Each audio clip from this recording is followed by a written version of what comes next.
Howdy folks, hope you're all having a good one.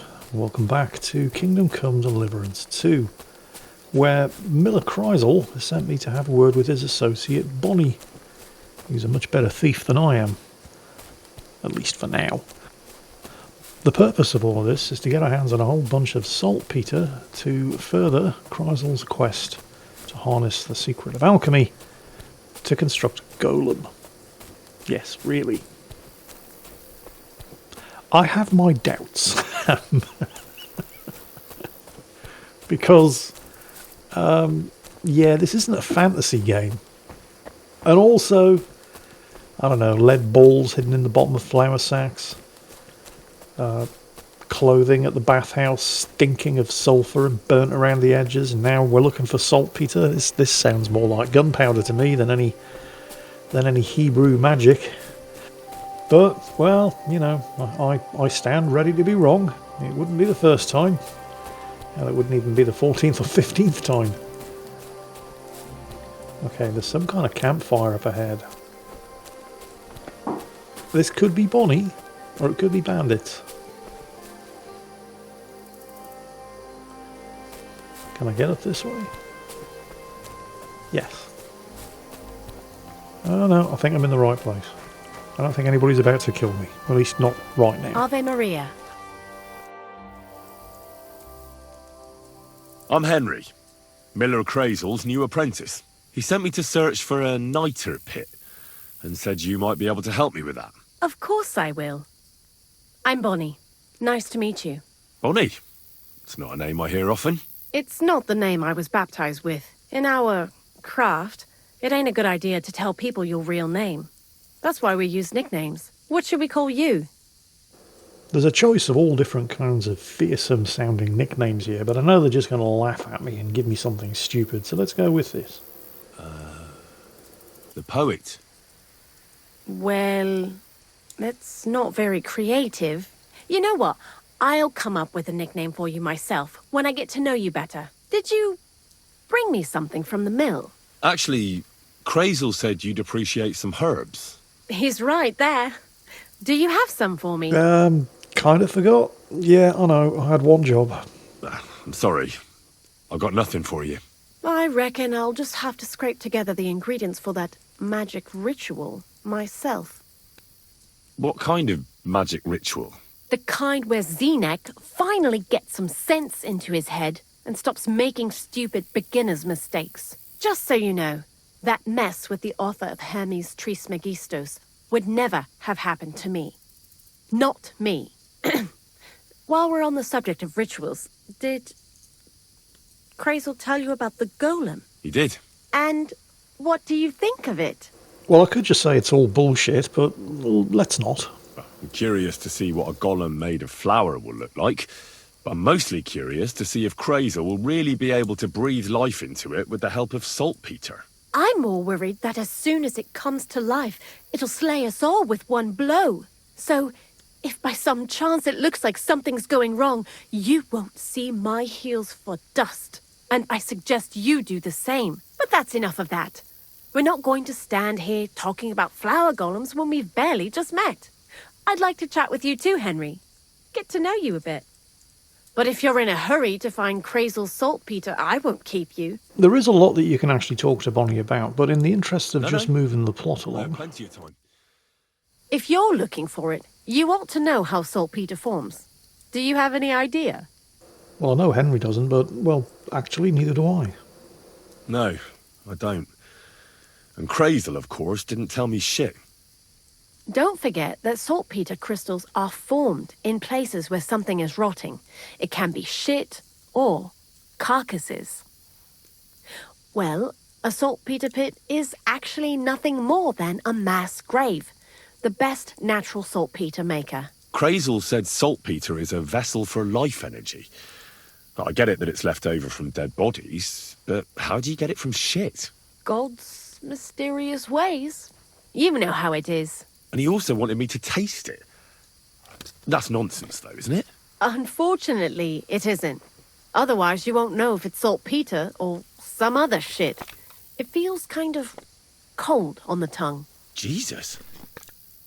And you know where to look for such a pit full of carcasses, do you? Not exactly, but I have an idea. Times are evil and there's plenty of corpses. A person who's digging holes and throwing dead bodies into them and doesn't even know he's got a a saltpeter mine. The local gravedigger? Exactly. And the one we have here in the region is also the knacker. Well, I haven't met him yet. Where can I find him? The cemetery is beyond Troskovitz, towards the Apollonia rocks. So I'm in for a walk to the cemetery. Seems like it. Too bad you couldn't have walked around the county with us before. It was fun. And pretty useful experience. I learned a lot during that time, and I won't keep it to myself. I'd be happy to teach you something, if you want. I'll keep that in mind. That old gravedigger will be suspicious, so I'd bring him some kind of offering. He's always dragging those carcasses, so I'm sure he'd appreciate a slab of fresh meat from Troskovitz butcher. Good idea. He lives a short way from the cemetery, so at least the meat won't go bad on the way. Lots of luck, the poet. Miller Kreisel and his associate Bonnie are not your only option when it comes to gaining access to the wedding at Samine and speaking to Lord von Berghoff, however. In fact, they're probably not even your best option. There is another. God bless. What would you like? I heard you could use a helping hand at the forge. I could. My last two hands, well, they're not worth mentioning. And what with the wedding coming up, the work is piling up. What do they call you? Henry. I'm Radovan. You should know, Henry. The blacksmithing isn't for everyone. Have you done it before? Yeah. I basically grew up in the forge. My father was a swordsmith, and not just any. He even forged swords for the nobility. For the nobility, eh? Well, that kind of experience will come in very handy for me indeed. As it happens, I have to forge a wedding present for young Lord Semine. A fine sword. So you'll take me on? Hold your horses. I'll have to try you out first. You could forge me a hunting sword as a test, so I can see if you can make a straight blade. That shouldn't give you much trouble if your father was a swordsmith, should it? Sure thing. I can get started right away. Great. Find some iron and get started then. Iron? You can't make a sword out of butter, but if you don't have your own stuff, you can get everything from the chest in my forge. So, blacksmithing. Henry's the son of a blacksmith, so obviously he knows how to do it, but that doesn't mean I do. So, let's go through the blacksmithing tutorial. You can actually make your own weapons in this game. And the weapons that you make, once you get good at it, will be better than any weapons that you can loot or buy. So it's definitely worth doing. It's like swords are too long to fit in the fire. You have to heat it up. Try poking it around. So first you get yourself a workpiece, and you heat it up in the furnace. Now get the furnace nice and hot. There's a lever above it. Give it a push. Works the bellows. Pumping air into the furnace using the bellows increases the temperature. That's where the expression fanning the flames comes from. And this obviously is the way that it was actually done. If you watch any of these primitive technology videos on YouTube, you'll see people doing a very, very similar thing. Although usually they end up casting metal rather than actually forging it, which is what we're going to be doing because we're working with iron and steel and not bronze. So the colour that we're looking for, it's a kind of straw-like colour, and it has to be even across the entire workpiece of the blade. You don't want one part to be hotter or cooler than anywhere else. Okay, that's looking good. Now to the anvil. And here's where we actually forge the workpiece. You see, you cast bronze, but you forge iron, because cast iron is incredibly hard, but it's also extremely brittle, which is why you forge it like this, rather than casting it.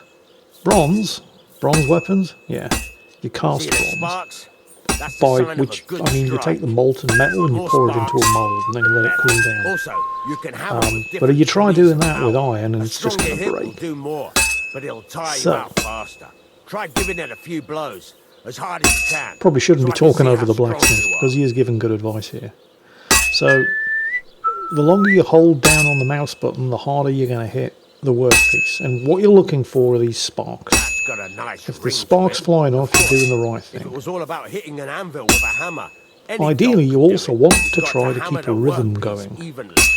One hit And if ends Henry the starts other. whistling, it means you've got a good rhythm going, and you need to try to keep going to the same rhythm. Also, avoid working Very the same nice. place You're over doing and just over and fine. over. But when I say You have to evenly, keep moving the I mean workpiece it. along the A anvil. sword has two sides.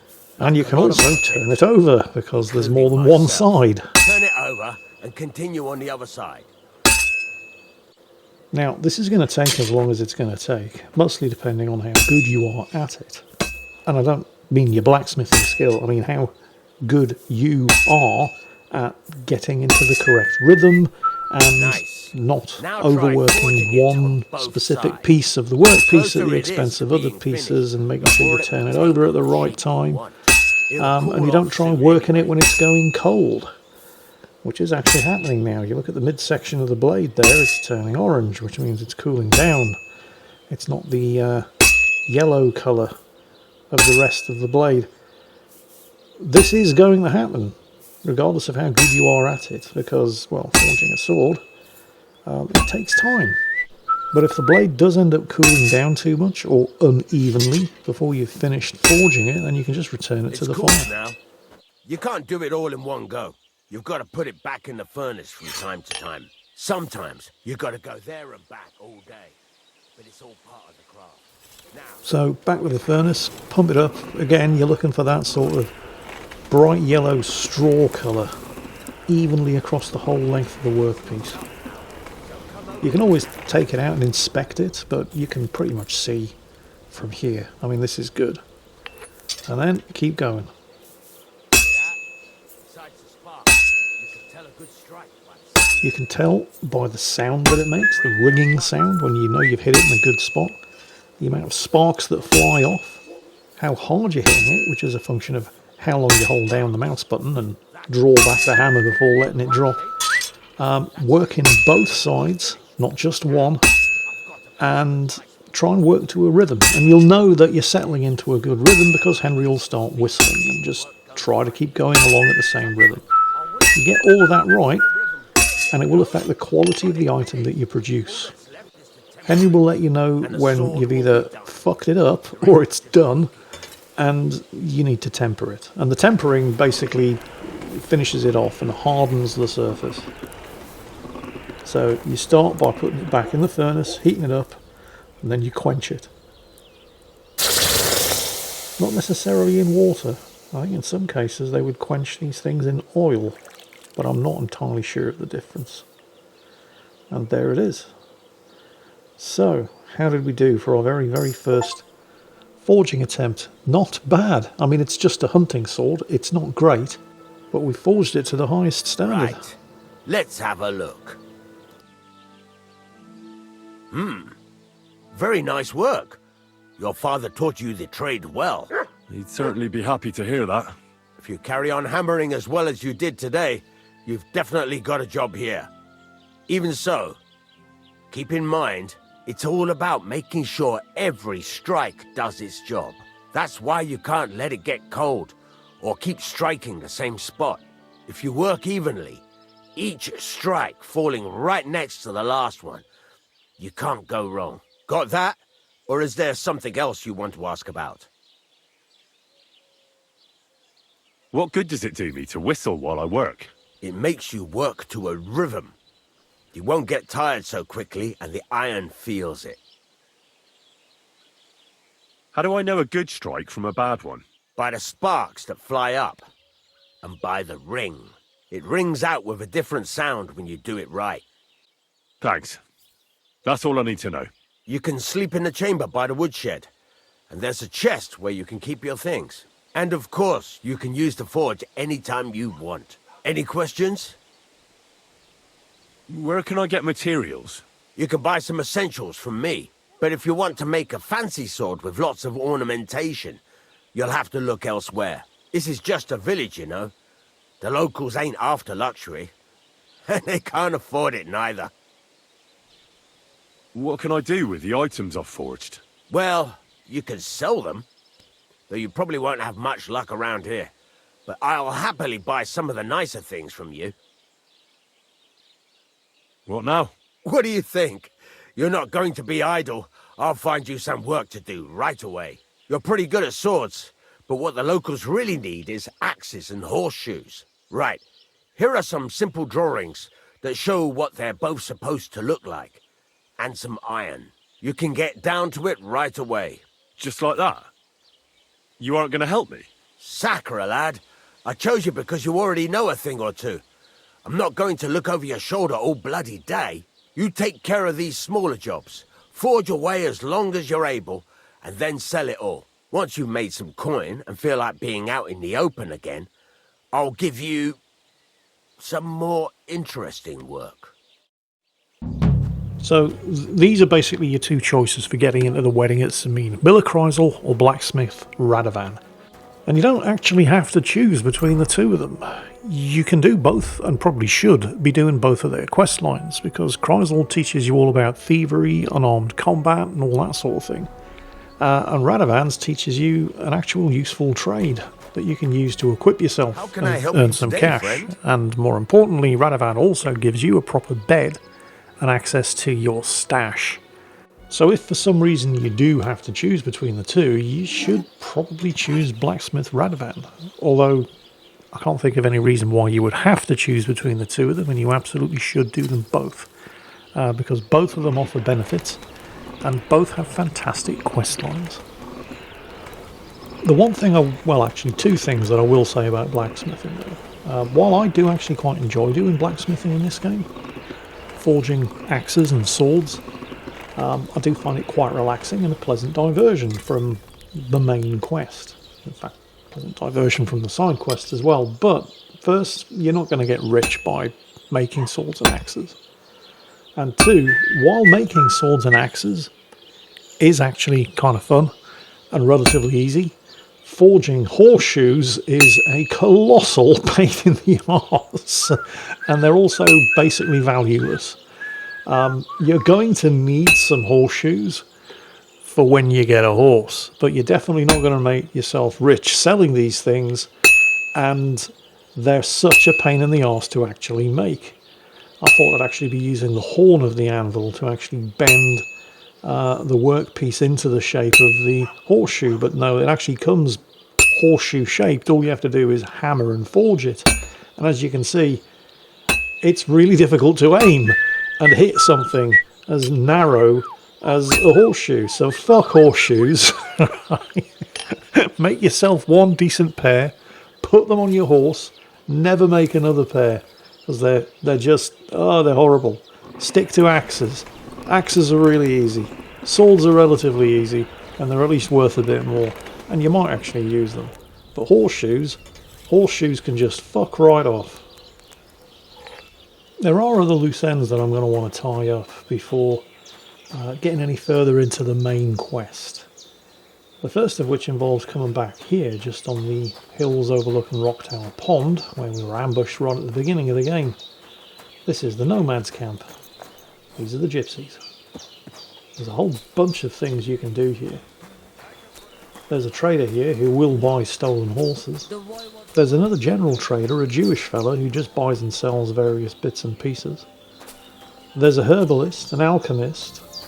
There's a fence who will buy stolen goods that aren't horses. And then there's Tomcat. I don't know if you remember, right at the beginning of the game, shortly after getting thrown out of Castle Trotsky and clapped into the pillory in Troskovich Town Square, where Hans and I went our separate ways, I met a nomad girl who said I should come and see Tomcat for some advanced weapons training. Tomcat lives here with the gypsies, and he will teach you a thing or two, including, although it's not easy to learn it from him, the Master Strike, which is basically a sword fighting technique. It only works with swords, broadswords or long swords, but it doesn't work with axes, it doesn't work with pole axes, spears, halberds, and anything, just swords. And Tomcat won't teach the technique to just anybody. First you have to beat him in a duel, which is far from easy, because he's really good. But if you can satisfy his requirements, Tomcat will teach you the Master Strike technique. And the Master Strike is basically an I win button. God be with you. What would you like? I've heard incredible things about you. They say you let a fully loaded hay wagon roll over you. Hi! It was quite the show. Is that how you usually spend your free time? Oh, often enough. People like it.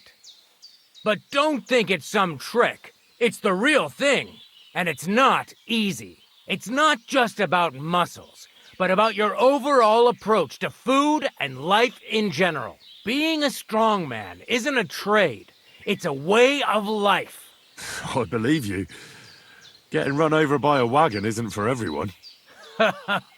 That's right. Not everyone can do it. But I was nursed by a wild she-bear, so it's no problem for me.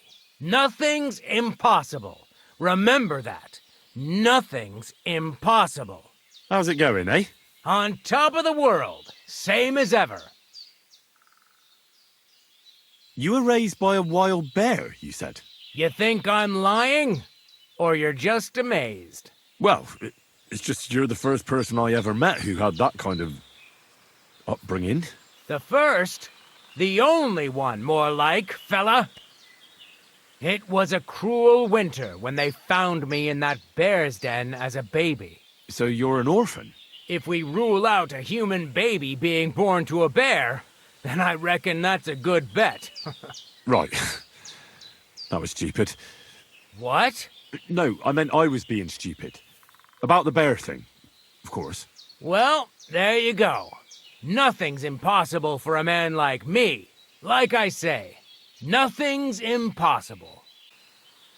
My name is Henry, and I've heard in the village that you're a renowned strongman, juggler, and moreover, skilled with a weapon. Is that true? Depends. Why do you ask? I'm looking for someone to help me. What's it about? Well, it's complicated. But the short version is, a few days ago I barely avoided the gravedigger's shovel. I thought I was done for. That's how badly beaten I was. And now, well, I'm feeling a bit unsure in combat. I'll need to regain my confidence, if you know what I mean. Aye, that I can do. If what you say is true, I could really help you out, friend. I've been missing a good fight around here. What would you like in return? Oh, please. I'll do it out of sheer kindness. I don't have anything to do right now anyway. You can pay me next time. We can start right away. All right. Follow me to the arena. So, to begin with, because, well, Tomcat wants to know he's not just wasting his time with some yokel, he's going to try you out with some introductory techniques, a little bit more advanced than the stuff you learned from Hans at the beginning. Shall we begin? Here's a practice longsword, so we don't hurt each other. Let's see what you've got. We'll start with exchanges, and if you do well, we'll try something harder. If you're going to attack, commit to it. Don't stop after a single strike. Dish out several. Now I'm going to show you a simple technique that builds on that. You'll attack from the right, then left, then right again. Attacks follow one after the other. And you don't even have to break through your opponent's cover. So right, left, and then right again. Exactly. You could also do it the other way around. I'll let you have exactly 3 strikes, so you're not wasting effort just flailing around. So, this one's called a natural combo. Right, left, right. Or left, right, left. Beautiful. There's Once one. more. Ah. Beautiful. And there's 2. Aye, you've got the hang of it. Let's try something more difficult. I'll teach you a real technique. You start with a slash from above, then from the right, and when your opponent expects another attack from above, you do a quick sidestep and drag your blade horizontally across his belly. So I'll start from the top, then from the right, and then... From the left. Remember, top, right, and finally left. All right, let's give it a try. I'll let you make 3 strikes just like before. No more.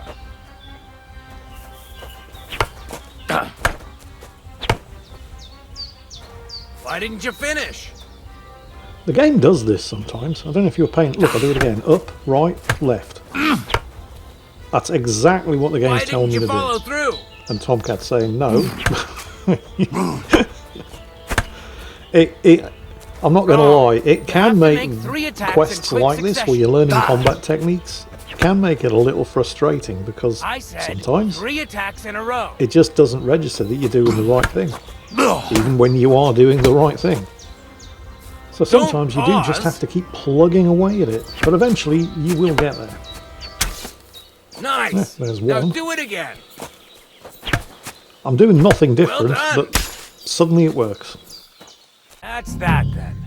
You don't even have to use a longsword for this technique. It'll work with any other weapon. That'll come in handy. And one more piece of advice. Any attack can start with this or that technique. Look, if I attack from the right, your riposte will come from above. And that's the first step of this technique. Think about it. What about other techniques? I'll teach you even more if you want. But it won't be as cheap. And you'll also have to know a thing or two first.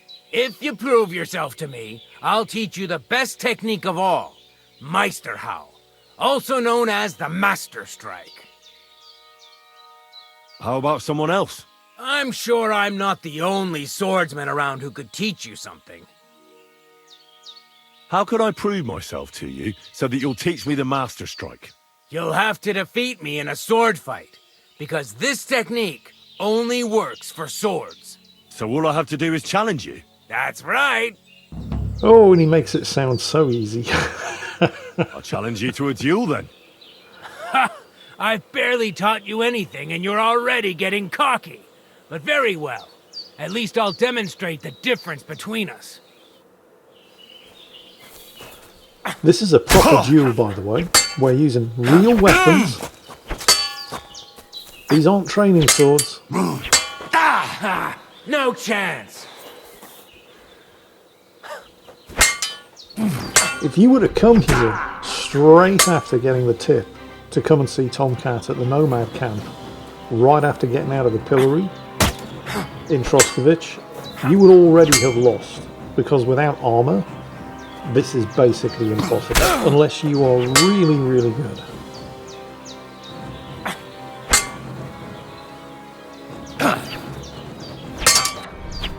Sorry, lad, but it's too soon for me to teach you the Master Strike. True. So we'll be coming back later, once I've learned a thing or two, because actually improving your sword fighting skill, and I don't mean how good you as a player can move the mouse and click the mouse button, I mean Henry's actual sword fighting skill does actually make a bit of a difference here. And as Tomcat said, there are other sword fighting techniques that he can teach you, and also just basic advances in sword fighting XP, but it'll cost you. And there are other sword masters out there who can do the same thing. But if you want to learn the Master Strike, and trust me, you really do want to learn the Master Strike, because it is effectively an I win button once you've, well, mastered it. In order to learn that, you're going to have to beat Tomcat in a duel. But while we're down here at the Nomad camp, in the rough vicinity of Rock Tower Pond, where the ambush took place at the beginning of the game, this is also where I lost my dog, Mutt. And there is another quest that's been kicking around in my quest log since I got a bucket of shit poured over me outside the gates of Castle Trotsky. Although technically that wasn't me, that was Hans, but yeah. So yes, I also need to find Mutt. And the quest marker on the map indicated that he was in this area. And oh, it's not him! That's a wild dog. Okay. Oh, there's more than one. Crap. Again, I kind of recommend, in the same way that I recommended getting some gear and some armour and learning a few things before coming to challenge Tomcat to learn the Master Strike technique, I do recommend, at the very least, getting some padded or quilted armour, preferably some mail armour, before you come poking around here around Rock Tower Pond trying to find Muttley, because there are packs of wild dogs and worse, and if you don't have any armour, if you turn up trying to do this in the rags that you were wearing after you got kicked out of Castle Trotsky, you may not survive. Oh yeah, poaching. Yeah, this is a real thing, by the way.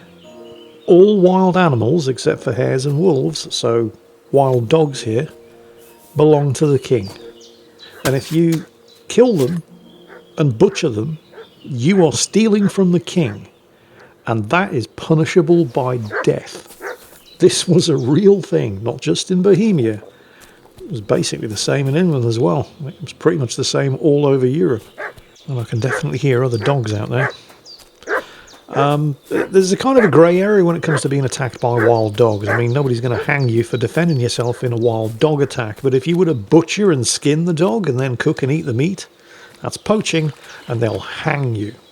Don't forget, we are talking about a period in history where famine and starvation were a real thing. I mean, they still are today, but sometimes a yearly occurrence. This was a period in history where it was not uncommon for people to starve to death. And catching and killing your own food is a hanging offence. Yes, really. So while I'm splashing my way around the eastern shore of Rock Tower Pond, heading towards the quest marker where hopefully I'm going to find Mutt, there's a pot here right on the shore. And it's got 125 groschen in it. That's not bad for a pot just sitting in the middle of nowhere. And what happened next isn't necessarily going to happen every time you come here, but it might. Because the game does like to throw in the occasional random encounter. Don't forget, Henry can't swim. So I wasn't even sure I could make it around here until I came to this spot where there's a clear path and somebody's obviously been doing their laundry or something here. There's a footstool where you can sit. And it is a very nice view, but this isn't getting me any closer to finding Mutt. Sometimes you find sitting spots like this, and if you have any skill books to read, reading them at one of these locations gets the book read way faster. Hello, what's going on here? This fella looks like he's up. I don't know if he killed that guy, but he's definitely robbing him. What the fuck is this supposed to mean? It's like a bandit just murdered a poacher. No, it's a fight he wants, is it? Well, I actually have some mail armour now, so I can take a bit of a beating. I mean, I took a hell of a beating at the hands of Tomcat, but Tomcat's really, really good, and I suspect this fella isn't. Enough! And not every fight is a fight to the death. Sometimes people will surrender. I surrender! You wouldn't kill me, would you? Actually, I might. I mean, let's not forget, you did start it. But you do have options here. I mean, you can just kill them. You can let them go. You can rob them blind. Or disarm them and tell them to fuck off. Drop your weapon and leave. Here you go. Now keep your word. And you do have to actually pass a conversation check in order to convince them that you will actually let them go if they just drop their weapon. Or give you all of their stuff. There's something lying over there. I hope it's not Mutt.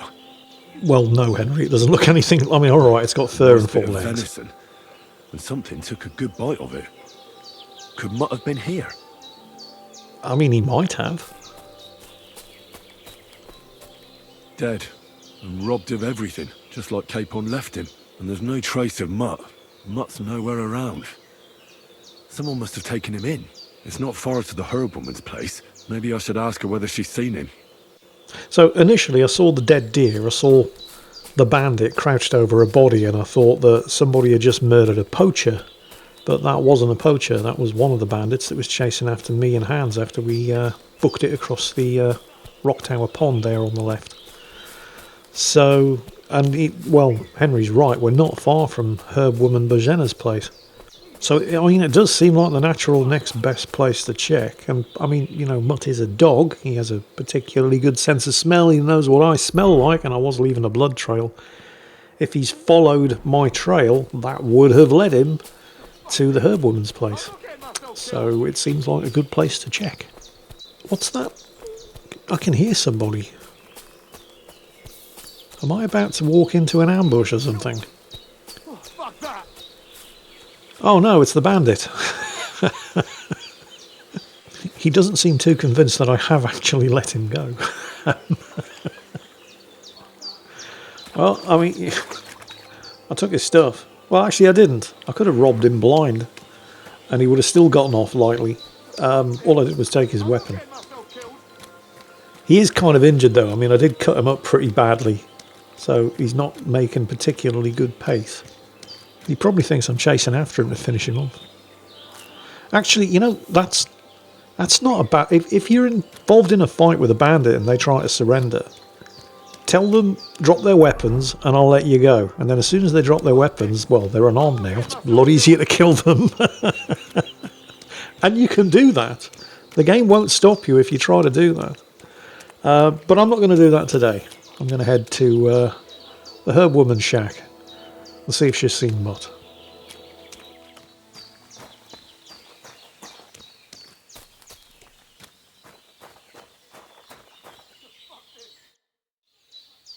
Have you seen a stray dog around? I thought he was dead, but he's likely still alive. I'm sorry. I haven't seen any dogs around. Oh, Sakra. Do you have any idea where else he might have gone? If I were a dog, I'd go to where there's food. There are plenty of fishermen around the pond, and they're always throwing out leftovers at the tavern. Do you think he'd go and steal leftover food? I don't know much about dogs. He could have run into the woods and started hunting. He wouldn't be the first or the last. There's a whole pack of wolves near Sameen these days. Maybe your dog's gone feral and is running around with them. Thanks. Well, the nearest tavern is the Wagoner's Inn and bathhouse up here near Zelovich. So if they've been tossing rotten food out, I mean, it would be a good place for Mutt to come and scavenge, and thankfully they are open.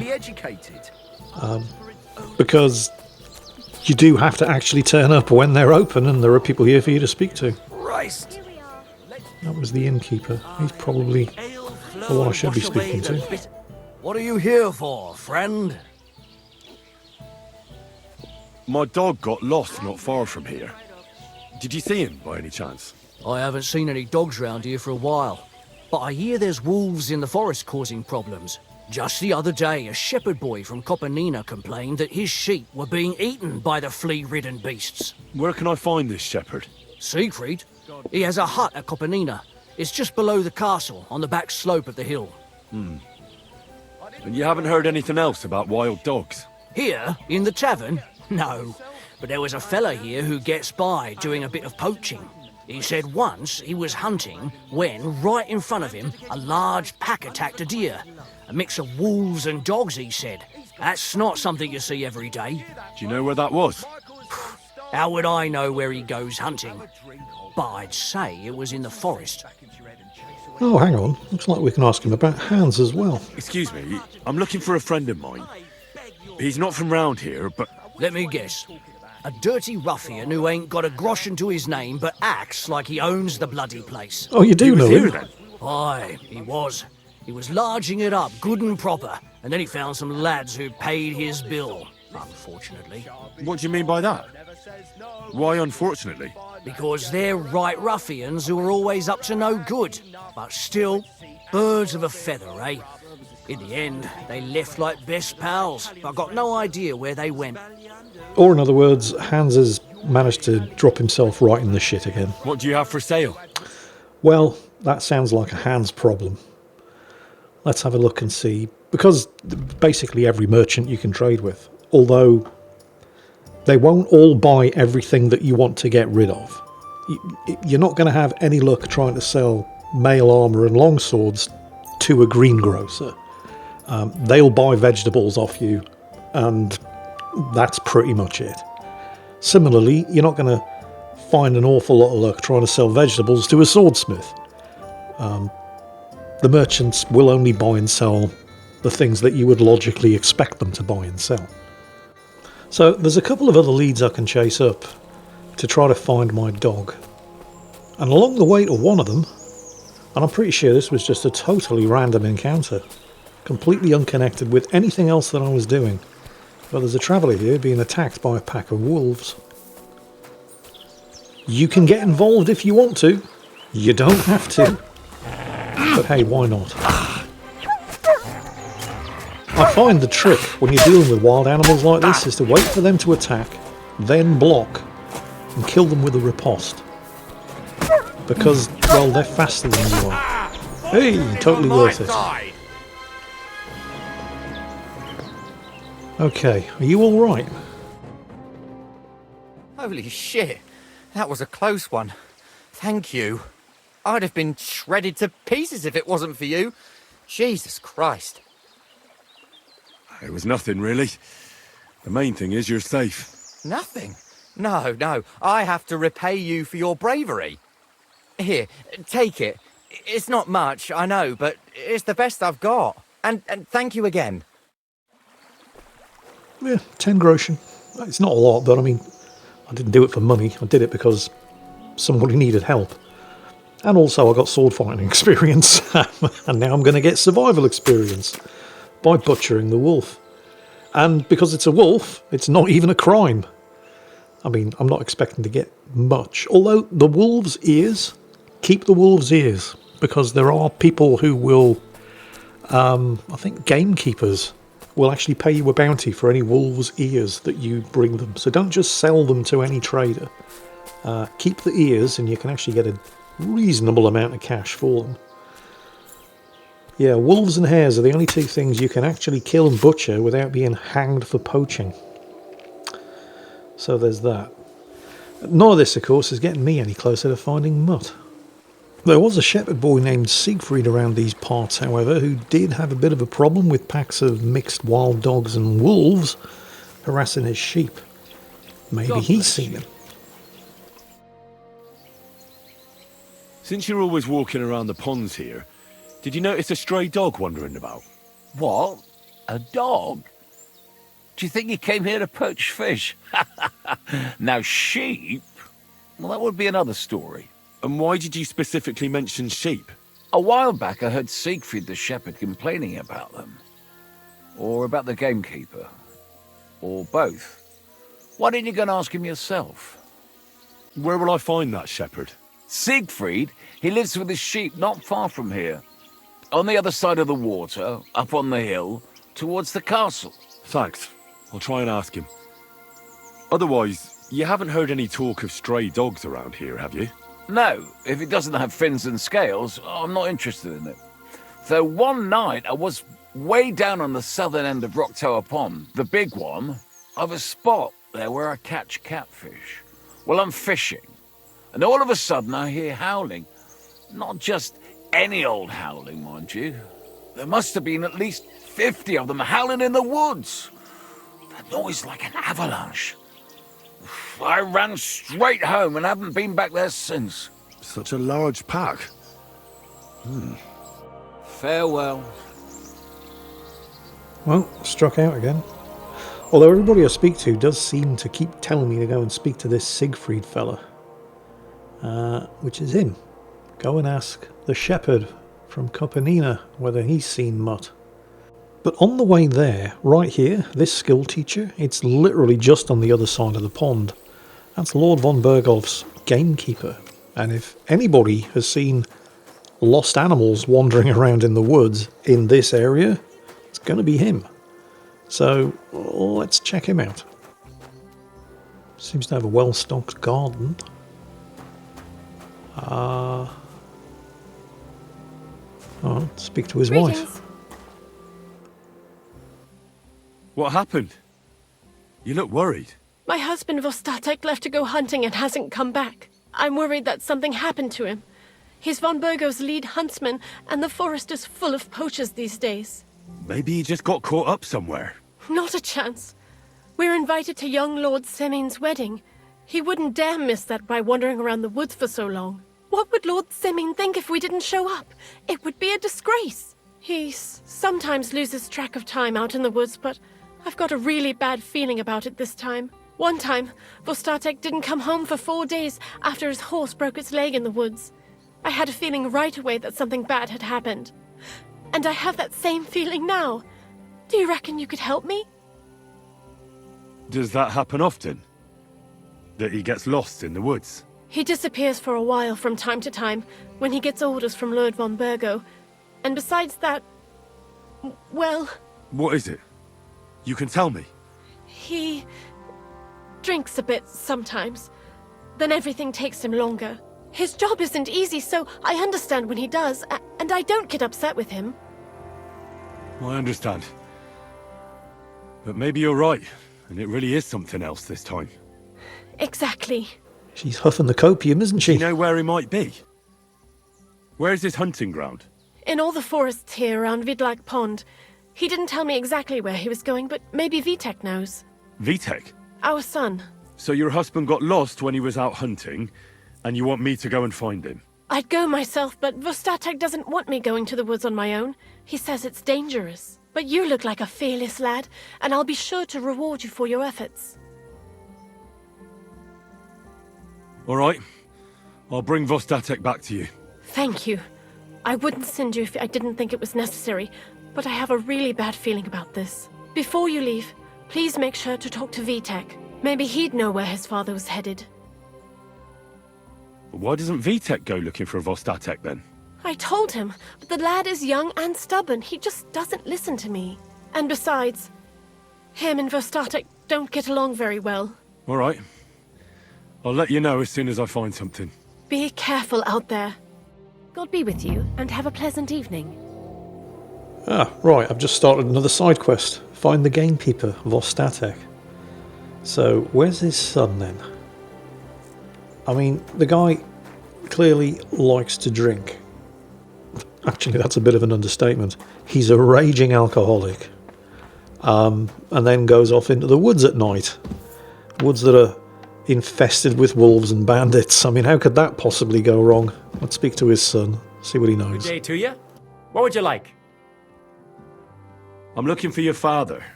Did he mention where he was headed? Ma talked you into it, didn't she? I'd be willing to bet he just got wasted as usual. He's nothing but a drunkard. It's no secret. I mean, they know him better than I do, but the likelihood that he is off his face on booze doesn't actually make the situation any better.